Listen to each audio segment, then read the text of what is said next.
নববর্ষের দিন স্কুলের বন্ধুরা মিলে হঠাৎই প্ল্যান হলো কোথাও ঘুরতে যাওয়া হবে। সেই কথা মতোই আমরা বেরিয়ে পড়লাম মেট্রো ধরে আমাদের গন্তব্যের উদ্দেশ্যে। আমরা যাচ্ছিলাম মেট ক্যাফে হলে। মেট্রো থেকে নেমে প্রায় 2 থেকে 3 মিনিট মতন ওয়াকিং ডিস্টেন্সে আমরা পৌঁছে যাই মেট ক্যাফে হলে। সো মেট ক্যাফে হল সম্পর্কে বলে রাখি, এখানে হচ্ছে একই ছাদের তলায় বাঙালির ঐতিহ্য, বাঙালির কালচার, পোয়েম, ফিল্ম, আর্ট প্রভৃতি রয়েছে। কিন্তু একটাই সাজেশন দেবো, এই গরমে মেট ক্যাফে হলে না যাওয়াই ভালো। ভেতরে কোনো এসি নেই, জাস্ট 2টো স্ট্যান্ড ফ্যান মতন রয়েছে। গরমে অবস্থা খুবই খারাপ হয়ে যাবে।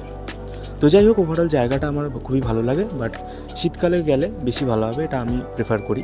কারণ গরমকালে গেলে খুবই অবস্থা খারাপ হয়ে যাবে।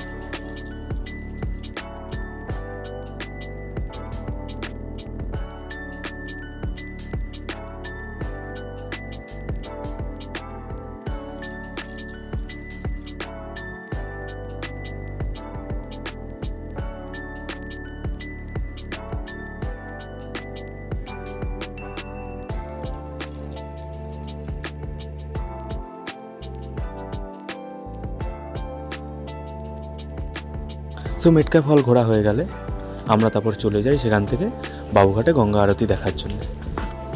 প্রতিদিন ঠিক সন্ধ্যে 6টা থেকে শুরু হয় গঙ্গা আরতি।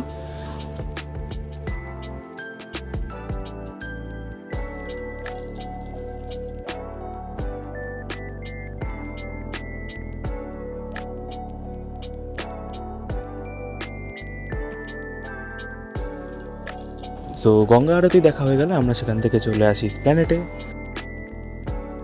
এসপ্ল্যানেড থেকে এসে আমরা কিছু খাওয়া দাওয়া করি এবং চলে যাই যে যার বাড়ির উদ্দেশ্যে। দেখা হচ্ছে নতুন ভিডিওতে, ততক্ষণের জন্য টাটা।